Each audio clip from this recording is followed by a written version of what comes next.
Everybody, Jay Young here with the Jay Young Show, and today we have a really special guest. Chris Cannon with M2MMA is going to be on. We're going to learn about MMA. I mean, we're going to learn more about what they're doing. It's called M2MMA. It was a great play off of the MMA, and I'm assuming that it has something to do with martial arts. So, Jordan, hey, my co-host. Hello, Jordan. How are you today? Hello. Good. Good. Looking beautiful as always. Oh, thank you. I'm just trying to stay warm. 42 degrees outside. It doesn't look so nice on me. I know. Well, it's December. I mean, man, it snuck up on us, but I'm glad it's here. I mean, that's how it goes in Texas. One day it's sunny and hot, and then the next day it's frigid and sunny still. I know. So what are you going to do? Yeah, it could snow at Christmas, and you could play golf on New Year's. So Hey, if we get some snow, I wouldn't be mad about it. Yeah. But again, snow with a purpose. So if the snow is going to come, let it be gone the next day. If there's going to be lots of snow, there needs to be snowboarding involved or something of the like, because shoveling the driveway is never fun. Very true, very true. And we just get a lot of ice in Texas, and we have to drive on it, and that's terrible because everybody can't make it to work, and it's like some people can, some people can't. It's like, oh, hey, We should all just stay home. just come on. Exactly. When you have that Colorado in your bones, so that's what you're talking about right there. But hey, today we have Chris Cannon. Chris, you want to come on? Are you there? I certainly am. Oh, there you go. Well, hey, I want to know something a little bit about you. I think you grew up in Mississippi, from where your it sounds like You just picked up on my accent, did you? accent is from, it's either Mississippi or Alabama. I'm not sure, or lower. No. Close. You're close, just a few thousand miles away. Yeah. Well, hey, tell us a little bit about you before we get onto some real big questions. If you will, just tell us a little about you, because let people know who you are. Well, first, it's a pleasure to be here. I appreciate the invite and lovely to meet you, Jordan and Jay. So myself, yes, my name is Chris Cannon. I'm from England, so not Alabama or Mississippi, as you guessed. So my background is actually professional golf, believe it or not, which I know is hard to believe given I work in the MMA world now. Sorry, 1 second here. I've got something going on my laptop. So my background is in professional golf. I was professional golf for 15 years. That has always been my life. But sport has been my passion ever since I can remember. From literally the moment I could walk, talk, watch TV, I was involved in sports. I was lucky enough to grow up with a father who was a sports photographer, which gave me huge access to that world, of course, surrounded by amazing imagery throughout my life.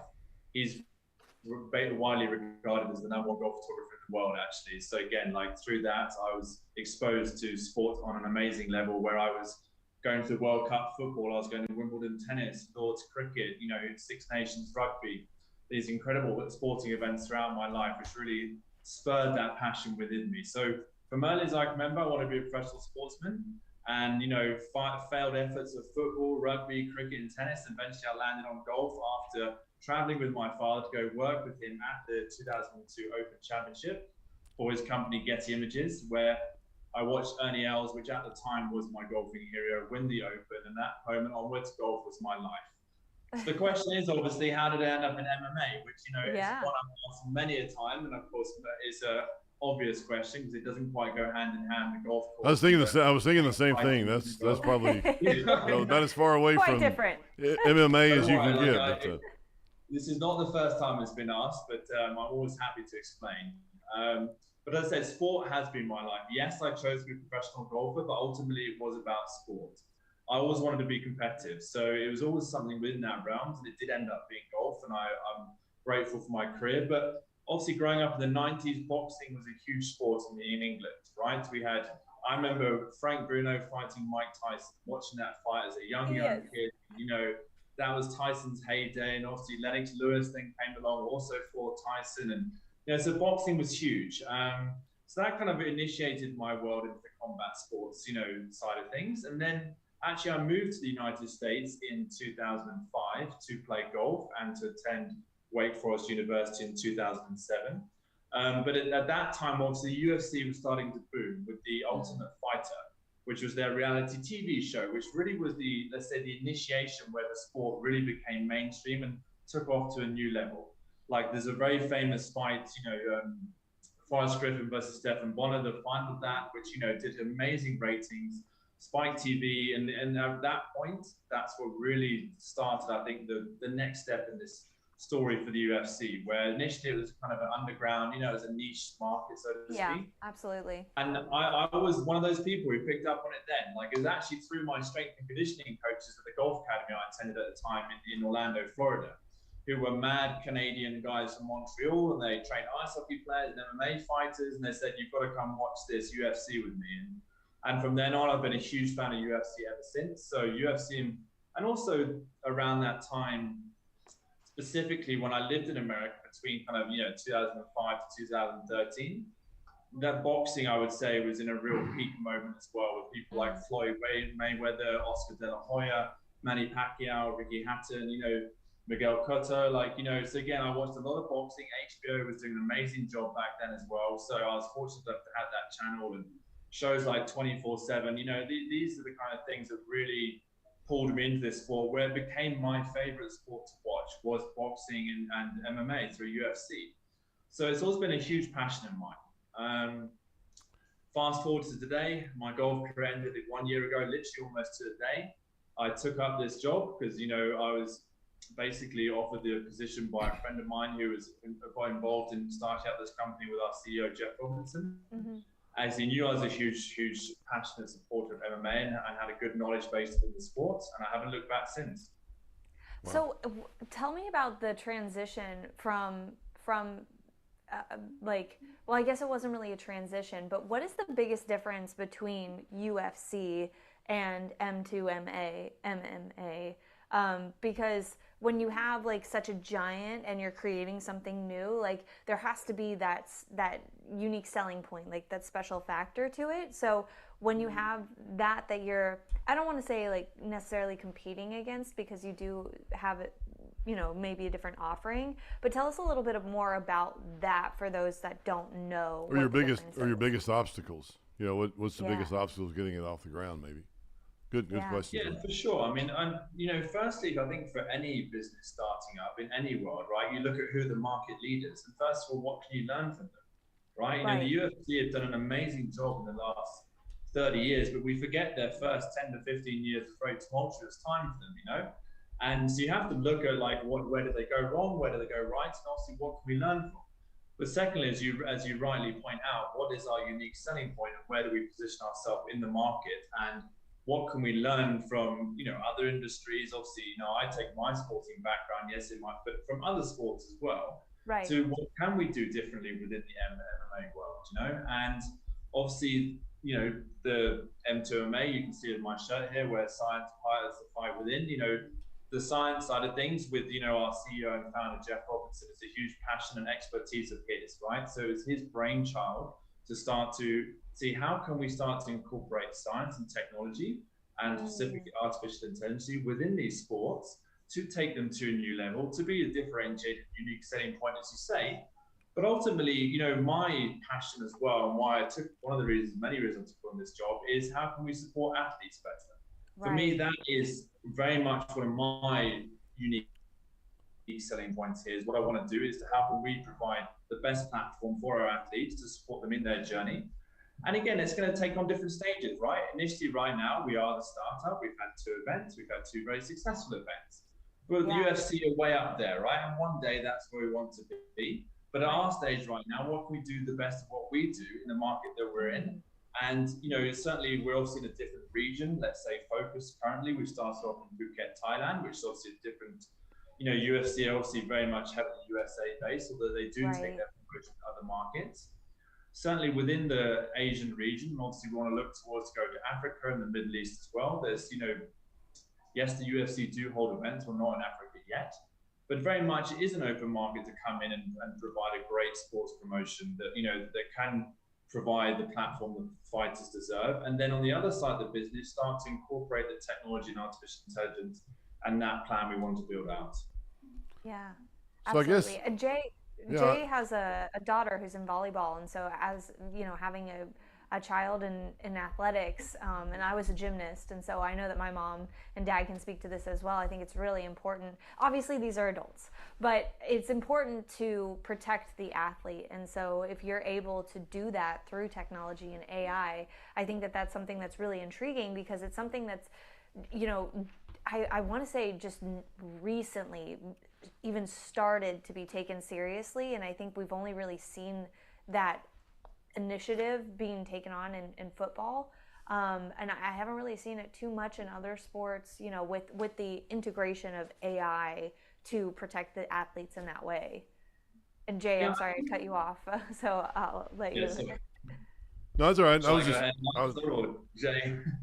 No, I was just thinking about, okay, so you start a company called M2MMA, and then you're kind of starting from scratch, right? Because then you have to go find the athletes, because, I mean, obviously, Mike Tyson, what a great fight that was. No, I'm just kidding. There's a lot of people think that was rigged. Yeah.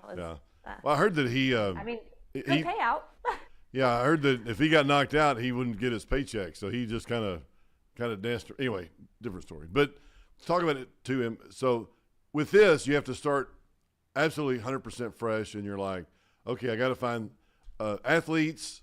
And you do say something about there's a different approach to athletes in this arena, or from your fighting perspective, or when somebody gets in the ring, there's difference. I mean, I don't know how different it can be, but it was like there's an athlete first approach to change the game. Or do they not get hit as hard, or do they? Is there something? I don't think people pull punches. I don't know. Gosh. But Man, good question.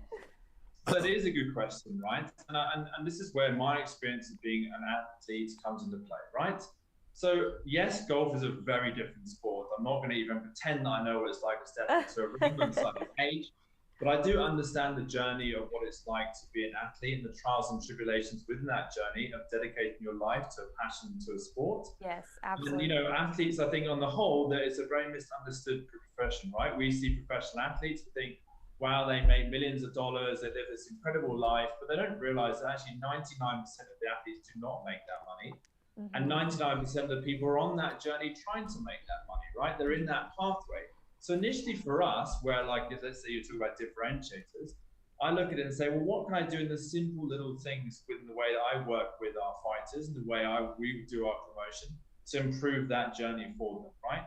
Because I know what it's like to live, on a week-to-week situation. And I was fortunate enough to play golf, where, trust me, I earn a lot more money than what the majority of MMA fighters do on that pathway.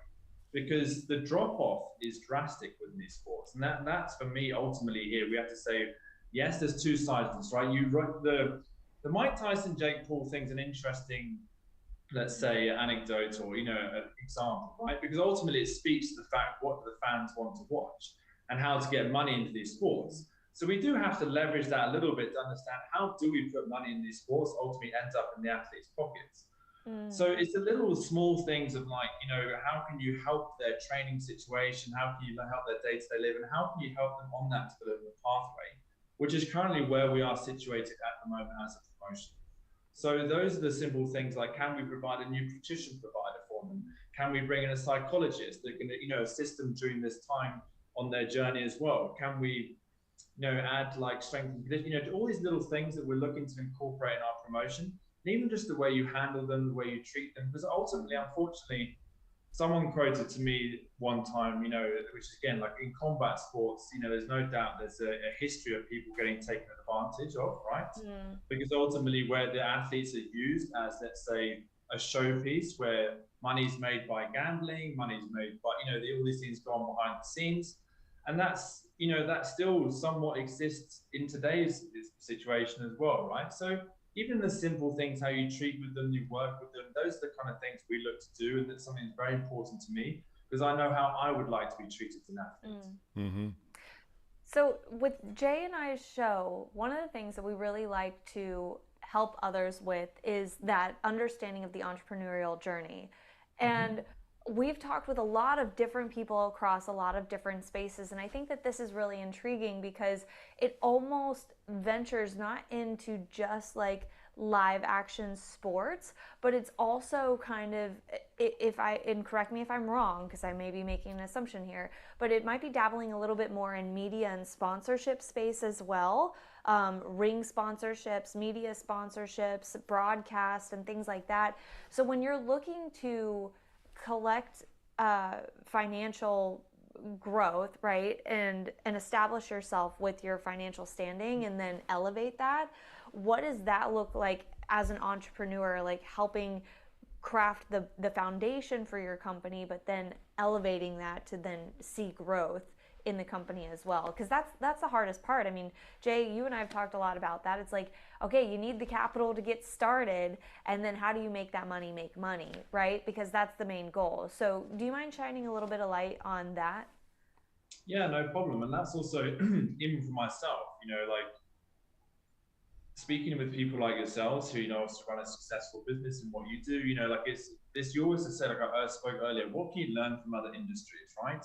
One of the, as you say, we do have an initial cash investment. We have some great, investors through our stocks on the stock market, because we are publicly listed, that do help back our company. We have an individual, also Jeff Robinson, our CEO, is also heavily individually backed our company. So the initial point is obviously to sell the storyline of what we're trying to create here, right?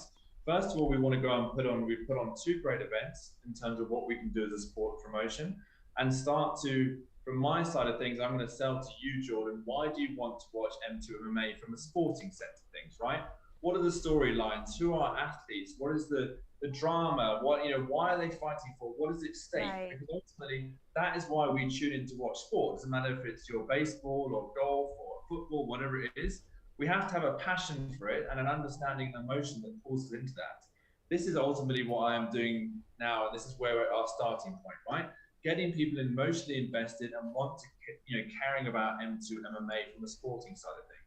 Mm-hmm. The second side of that is to then obviously tell people what we're going to do on the back end of the business with the artificial intelligence and the technology. And so then we start to this is where we want to go with the business, and then obviously sell the next level investment and things like you said, like sponsorships, right? Because there's many ways you can incorporate sponsorships within sport to, provide great value to us as a promotion, but most importantly to you as a sponsor. Even recently, it's something I've been working on, and something I've thought about a lot in these sports, because again, coming from golf and coming from my background of other sports where I have attended these major sporting events throughout the world, obviously recently saw the F1 in Abu Dhabi, right? I've been to Silverstone, I went to watch Jets versus Patriots on Thanksgiving up in New York one time, right? So I understand and I think a lot of those different aspects I've seen those other sports are still lacking a little bit in combat sports, certainly at the development level and let's say the pathway that we're currently in, and to start to incorporate more value for sponsors in what we do. And that's something I'm working hard on at the moment to see what we can provide that next level investor and more value to our investors as well. Do you have to and this is getting a little into the weeds, but I think it's important because it's a lot of things that people don't think about. I mean, Jay, you, your marketing director, Laura, we've all talked about this, creating the pitch deck to then get people invested, to then get into that. People don't really think about the fact that you have to have a deck to and the numbers to then say, okay, sponsors or potential sponsors, here's the data that proves that you're going to get your money's worth. Here is the pitch deck that shows what we're about, and like you said, the storyline and things like that. What's the hardest part about creating the pitch deck and creating the pitch to get people on board, in your opinion? In my opinion, I think it's just understanding the value of where that, let's say, I put your logo on our canvas, right, for X amount of money or whatever it is. Now, obviously, that is the absolute prime position in a combat sports event, as you'll see, because that is on every single fight, in all the posts, the photography, the videos, the fans' photos, that is front and center for the world to see during your live and all the content afterwards, right? So that the amount of views you're going to get on that product at the moment is quite hard to define. I can tell you that each event during a promotional period we do on average 1.7 million views on Instagram. I can give you that number to say this is what we get. But to, let's say, quantify how many the impact of that that logo, even though I can tell you this is the greatest play position you can put Right. your logo that's front and center for everyone. Ultimately, for any sponsor, you ideally want those numbers. How's that going to transition to revenue created for me by Exactly. sponsoring this promotion? So again, it's trying to incorporate. Yes, you can give them some data and understand, integrate them in the emotion involved with the sporting event and where the storyline's going and all the different ways you can bring them in. But again, that data is ultimately going to be somewhat of a defining point sometimes, Mm-hmm. What does it mean? And I mean, we need to have those T-shirts. We all need to have one wear them around. But M2M. How do you get one? Well, you can come work for us, Jay, or you can sponsor us. Well, I have a job, and my second job is keeping Jordan on the Jay Young Show. Anyway, I appreciate that. Tell me about where science. When somebody says, if you're in an elevator and somebody says, where science powers the fight within, what do you say on an elevator? You have 30 seconds or 40. What's the big where science? We have the timer. All right, powers ready, 30 seconds and go. Yeah. I'm on the first floor. I'm going to the 28th. Very simply, it's just optimizing performance, right? Science is the best way to optimize performance. You give it, as we said just now, data. You go and find the data, you're going to get better. Simple as that. But what does that have to do with people in a ring? What does that got? Does that have anything to do with people in the ring or? Yeah, so this is the interesting thing, Jay. And this again, from my background in other sports, is I see there's still combat sports are a long way behind in terms of incorporating sports science. Simple as that. I go back 25 years or how long ago now? 20 years ago. I was over in California at the Titleist Performance Institute, hooked up to all these motion capture machines and wires hanging out my back, and they were measuring every different angle of my body movement to for me to again use the science to optimize and improve my performance. So that's where I see science. And the question is, how do we incorporate that in combat sports? Because again, and it's something I've discussed with Jeff, because again, he's from a science background, AI, data, numbers, business world, right? And he sometimes says, I can't understand why it's so far behind. But again, as athletes, this is where I do understand, right? We ultimately always think we know best. We think that and trainers and coaches, and we all had that experience. And yes, that is a big part of it. But we are hesitant to bring in technology. I was terrible at it, even with golf. Again, I was always avoiding those things because you think you know better than everything. You think you know better than the science. You think you know better than the numbers. Whereas other industries, obviously, use that to maximum value. Right. And in these sports specifically, it's very early days. And that's also where we see a huge opportunity here to be leaders within this. And you see you talk about combat, other sports. You said NFL, you rightly mentioned earlier in terms of studying CTE and the work they're doing on there. And, obviously work on the helmets and the protection, and they're using the science and all these different kind of things, And in rugby, for example, it's now globally mandated they all wear mouth guards that measure the G-force of the impact, right? And there's protocols based around that. Yes, I know you didn't. Oh my gosh, that's so cool. Which again, most people don't know, but that is the case. We've spoken to that manufacturer, again, just obviously learning where things are in the industry. And then you go to combat sports, and it's pretty much exactly the same as it was 50 years ago for the most part, right? Fights are stopped by trainers throwing the towel in or the referees stopping things. The training protocols in the gyms, there's very little technology. You'd be surprised. So how, it sounds like there's a lot of proprietary technology that's being crafted here and a new way of operating. How do you protect yourself as an entrepreneur? How do you protect yourself from other people stealing what you're creating? It's a good question, right? And that's ultimately because we spoke earlier about in terms of getting the next level of investment, right? In terms of entrepreneurial, building a business, stacking that investment up and taking yourself to the next level, right? Because ultimately we need to sell the storyline of what we want to do and what we want to create to generate that next level of investment, but at the same time, without giving away the details of exactly what we want to do, as you say, to protect that, IP. So, Jeff Robinson, he is the expert in this field, and that's where he's spending most of his time working on the background, right? Working things like, supervised machine learning, etc., in terms of within combat sports. So when we do start to incorporate what we want to do, it's ready to roll. So, but again, you can't go into the details too much on that side of things. You don't want to give away what's potentially your differentiator. Even though I think there are like, technology, yes, that is like the main things we are portraying as our unique selling point. But as I said, there are the smaller things, in terms of the things I want to provide as a sports promotion, how we run the promotion, how we put the fights together. Because again, like, yes, the UFC do a great job. There's no doubt they are the market leaders and on many fronts, right? But in the rest of the world, there's a lot of opportunity here to build a bigger, better sports promotion, and especially within combat sports, where there's a number of different ways we can differentiate ourselves and be the best at what we do. Yeah, absolutely. Well, Jay, I want to know from your point of view, because you're an investor and you've done lots of different investments.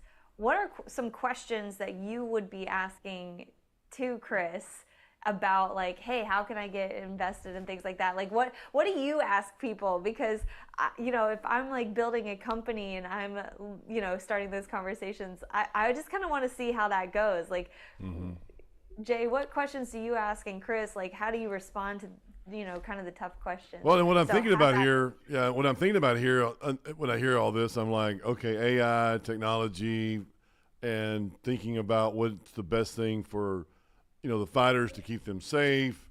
And I know if I go here, I'm not gonna pay as much around the ring as I would if I was at the Mike Tyson fight. I heard those tickets went for a lot of money, or sponsorships. I'm trying to think of the fan experience. I'm trying to think about that. Okay, so I get out and I've got to go to an arena. I got to drive. It's going to take me an hour and a half to get there, or I'm going to fly in and do this whole weekend thing in Vegas, and I'm going to go to this M2MMA event, and I'm just trying to think, okay, all this, and what's the fan experience? What's the biggest difference in the fan experience? Because I know there's technology and AI, and I'm not really sure I understand. No, I don't understand all the AI stuff and everything that goes into it. Or we're talking about female fighters and all this different. But what product is going to be on the court? Because that when you go to Vegas, if you're doing it in Vegas or you're doing it wherever you're doing it, what's the biggest aha, or the biggest? Is it going to be the same as MMA, or am I going to be disappointed if I just got back from not disappointed from a Mike Tyson Chris Paul fight, but let's say a normal MMA 274 or whatever it is, and then I come up here. Am I going to be? What's the product like? So yeah, I mean, it's a great question, right? Because again, the other side, obviously, I mentioned I was an athlete, but the other part of it is I've always been a sports fan. Right, I understand like exactly what Jay's asking there. Like, ultimately, yes, all these other things are interesting, but for me, I want to watch the fight. I want to know what they're fighting for, why they're doing it, like what's at stake here, like who are the individuals in the ring, and what does it mean to these people. Right now, Jay, like, yes, we are holding events at a small event in Phuket, and they're they're oversold events, and there's a lot of drama, and people love the events there because they know the athletes fighting. It's a very local community, and obviously people are really emotionally invested in what's going on, right? So the fights mean a lot to those people watching it. If I'm going to sell to you, I'd obviously have to sell the storyline of who those athletes are in there and what it means to them in their careers, so you actually understand what is at stake here. If we're going to go long term now, it's obviously where we want to be in terms of integration, and you're asking me what will we provide different, let's say perhaps to the UFC or some of the other promotions out there. This is also where technology provides much more, let's say, opportunity to provide greater fan integration, right? So we can provide you with a great understanding actually what is going on in the ring or cage, wherever it is. Because again, if we look at other sports, obviously in baseball, you've now obviously got the plate or the pitching zone or whatever. It's improved that. NFL, look at the graphics they put on the screen and the understanding. There's so much more incorporation of this technology within these other sports. Golf as well, huge difference when they incorporated TrackMan, so you can actually follow the flight. Right, I was just about to say. Massive. Yeah. Like, for me, I've never been a great golf watcher, I'll be honest. Like, I love playing golf, but like watching it. It's nice to have on when you take a nap. Yes, exactly. And all these other sports are starting to try and incorporate more of this technology to give you a better fan experience. So for us, again, the potential here is like, you can have an app on your phone that you're going to see, obviously, the impact of strikes, the quality of, how hard are people hitting, the movement that's going on, the damage that's being done, this kind of stuff. So like in baseball, when you have all of those metrics like on the dashboard when you're at the game, and you can see like, okay, this was the zone, this is like how fast it was, and all those numbers and stuff to keep just to keep people engaged in it, or to be more knowledgeable. And then also one thing that I was curious about is, because I know we're coming up on the end of our time here, women's MMA doesn't seem. I mean, of course, we had Ronda Rousey, and she really kind of paved the way, I think, for a lot of other female fighters, and there has been some eyeballs on some newer fighters, and I've been kind of not watching lately, so I'm very far behind. I'm not gonna lie. Conor McGregor, Ronda Rousey, that whole era, John Jones.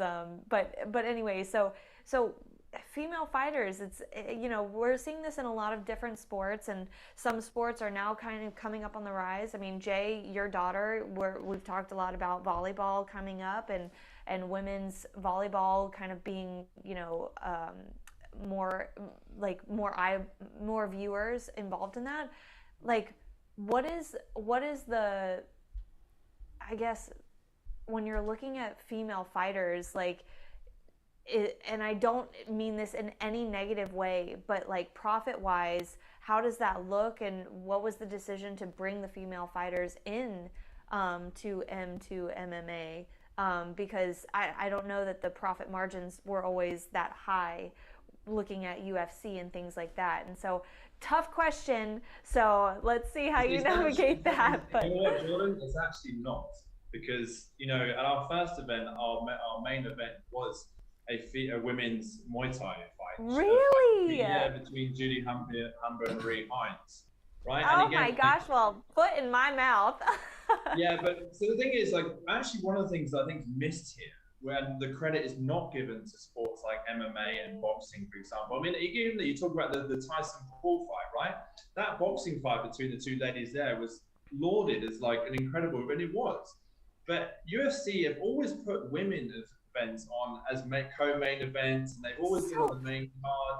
And some of them are the best fights you'll see. Like, I remember watching one between Zhang Weili and Zhang Janderdek, I can't pronounce the name, and it was one of the best fights I've ever seen. But so for us, but I say in the local market as well, what you have to understand, if you're talking about, let's say, providing money value to sponsorship, the ladies fighters actually have often much better following on social media, right? Okay, that's crazy, because like you said, and Jay, I don't know where you stand on this as well. You might want to, but I thought that like women did not get the viewership and they didn't bring in the money, and so therefore they weren't like showcase, title fight material. So that's so interesting to learn, and I think again, it's like, that's the narrative that you've been fed, and so that's kind of what you believe. But that's so interesting. So I think that's what's missed about combat sports, right? Is that people don't realize, especially in sports like MMA and Muay Thai, is that the women's fights are treated equally. They are some of the most watched fights. They are some of the best supported athletes and some of the most marketable athletes. And the UFC and Dana White have always been given those opportunities. And obviously Ronda Rousey was, let's say, the leader in that movement. But again, but I don't think it gets enough credit for it. But there's no doubt women within MMA and Muay Thai and boxing, do an incredible job. And again, for us, they provide a huge amount of value as well as a company. Yeah, it's an incredible deal. And I tell you, when I watch something like that, I'm like, who's on the ticket before? Because there is some incredible. I mean, we used to do it at the Petroleum Club here in Dallas. They have a fight night, and they have women boxing before, and sometimes it's unbelievable. It's really good, and it brings people in, brings money, brings the whole 9 yards. Let me ask you this, because I know we got 4 or 5 minutes, and I want to make sure that we answer. I got like 3 questions I want to ask, and all this is incredibly fascinating. And I just want to know, there's been USFL.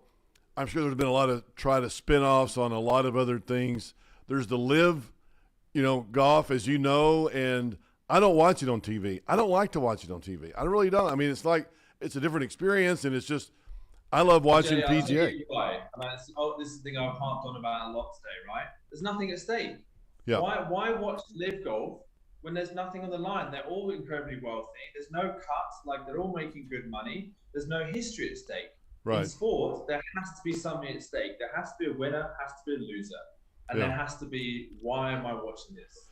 But my question is, look at how much money they've spent on that. I mean, billions, obviously, and USFL. I mean, even Donald Trump got involved with the New Jersey Generals back in the 80s or 90s or whenever it was. I mean, and all these things have failed. Why did they fail, and what are you guys trying to do to keep from failing? Well, again, those are lessons you have to learn. You're rightly pointing that out, Jay, because again, we have to look at why did people fail in these efforts beforehand. And the fact is that there's a lot of struggling promotions around the world as well, right? But again, like ultimately, it's because they have often taken the same pathway that people have taken beforehand. Yeah. And we have to say, you rightly mentioned there, Jordan, how can we differentiate ourselves? Now that obviously on the one side, that's the technology side of things. That's the whole back end side of that. Yeah. From my side of things, like how do we look after athletes? How do we provide a greater fan experience? How do we provide an improved sponsor experience, right? Because I'm saying to myself, well, if I sponsor a golf tournament, I'm getting my VIP, box on the 18th green. I'm getting my pro-am slots for my VIP clients. I'm getting the whole week of experience, right? What do we do in combat sports right now?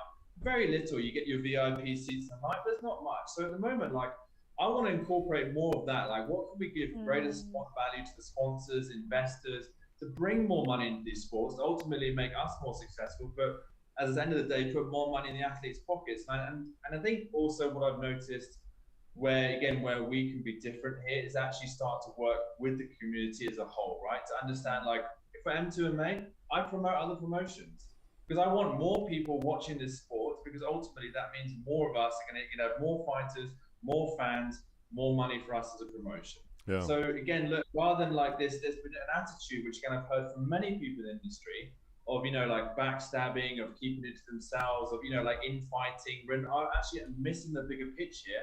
And as you rightly point out there, Jay, with Live Golf and PGA Tour, right? That is hurting golf.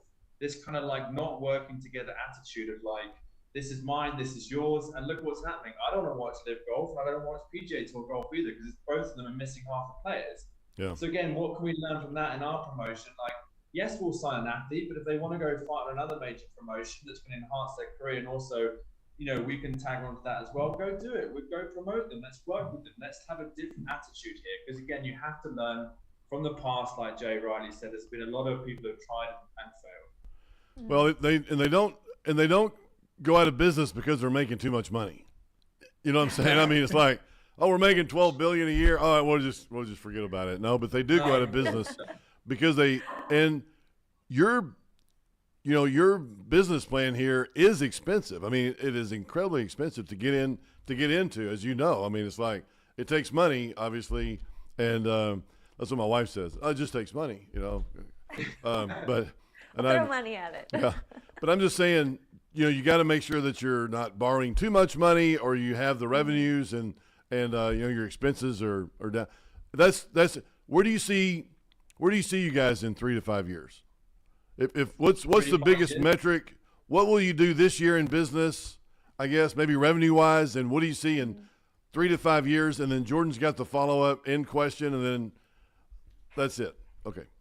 So short term, within the year, we'd like to be breaking even. That's for sure, because again, as you said, it does require a serious investment to start with, as any business does, right? We all know you need startup capital. You've got to put it in there. You've got to put the hard hours in. It is a startup. We do not work 9 to 5 at M2MMA. We work far longer than that, as we all know. Then obviously we move into our kind of, say 3 to 5 year plan, where we do want to become profitable, but obviously move into other markets is a key component of that, to bring in obviously investors on one side of it and major sponsors. Without doubt, that's where actually ultimately the money, and then that will enable us to really build out the project on the back end side of things, hold more promotions, and it just grows from there, right? And once that wheel starts turning, like, we're off to the races. What do you think your revenues will be this year, 2024? Let's write it down. 2024. What's your revenues going to be this year, and then we'll 20, yeah. What do you think your revenues will be? So we're planning to hold 4 events, right? And so I'd like to at least over $100,000 for revenue this year. Again, Okay. that's profit where we want to be at. So 100,000 for 2024, and then 3 years. What do you think, Jordan? 3 years, is that a good goal? It's not 5 years. It's not 10. Just 3 years. Yeah, What's the goal in 3 5 and 10 years? is too far out. Yeah. I think 5 and 10 is too far out. I think that you can realistically kind of look at next year, but then, the other thing too, Jay, is like with a sport like this that has like such a following with people who are like really into it, there is potential for a huge spike. So like, safely you could say, okay, in 3 years from now, we're hoping for this amount, but you could totally offshoot that. Well, you get on the Jay Young show. You never know what's going to happen, man. I tell you what. I mean, this could be it right here. This would be our make moment. Like when we look back in 10 years' time, this is the moment when it all kicked off. Sky's the limit. Yeah. It was the first year, and $10 million 3 years, and then $100 million in 10 years. Let's say that. We're writing it down. All right, go ahead, Jordan. Jordan, ask your question real quick so we can follow. We're 3 minutes too late, and they're hitting me over here. Hey, like the backup signal on a. If you could tell yourself a piece of advice, your 18-year-old self, looking at where you've been throughout your career and where you're at now, what would that piece of advice be? It would be to learn financial management and to learn about business, right? Because there's no doubt, one thing I haven't mentioned here is also what I decided to talk to you guys and to speak with more, businesses in the corporate world, is that athletes do not look after their finances, right? Because we all we think is I'm going to play sport and I'm going to win, and it'll take care of everything. Next thing you know, you're 15 years down the line, you're in a bit of debt, and because you didn't think about that. And it's even like for me, I left Wake Forest University to obviously because I wanted to play professional golf. I didn't think like there was any other option. Yeah. So I think for everyone, right, like financial management and obviously like physical and mental wellness. That's three things. You look after those three things, I think you'll do well in life. Yeah. Fantastic. That's great. And I don't mean to think about 3 years so you can just sit back and think, okay, where am I going? I know that, and it's like, anybody, we got to generate revenue today. So make sure you've got the people generating the money today, but then a CEO or somebody like you will look forward to see what we're doing in the future and making sure. But man, I mean, the most important thing is having the people on the boots on the ground today, generating revenue. And that's the most important thing right now. So anyway, we got to wrap up. Man, I tell you, Chris, it's been great. I really appreciate you coming on today. It's enlightening. Jordan, what do you think? Great interview. Oh my gosh, absolutely. We're just expanding the entrepreneurs that we've had on. So definitely not had anybody in this space. And like I said, touching so many different things of sponsorship, media, broadcast, combat sports, AI, technology, all of those things wrapped up in one. It's really exciting to see what you're bringing together. I know. I can't wait till I see somebody in the hallway. I'm going to get in a fight with them or something, or leg wrestle or something. Man, I'm getting pumped up. It is, and also right now, this is the moment, right? Because obviously, Donald Trump winning the election, big mates of Dana White, UFC's almost doubled in value from 11 billion to 21 billion in the last 8 months. Like, this is the hot topic, and obviously, like it's a good time. And so, yeah, like now's the time to get into it. What's the biggest event? What's the biggest event that we can all put on our calendars right now for you?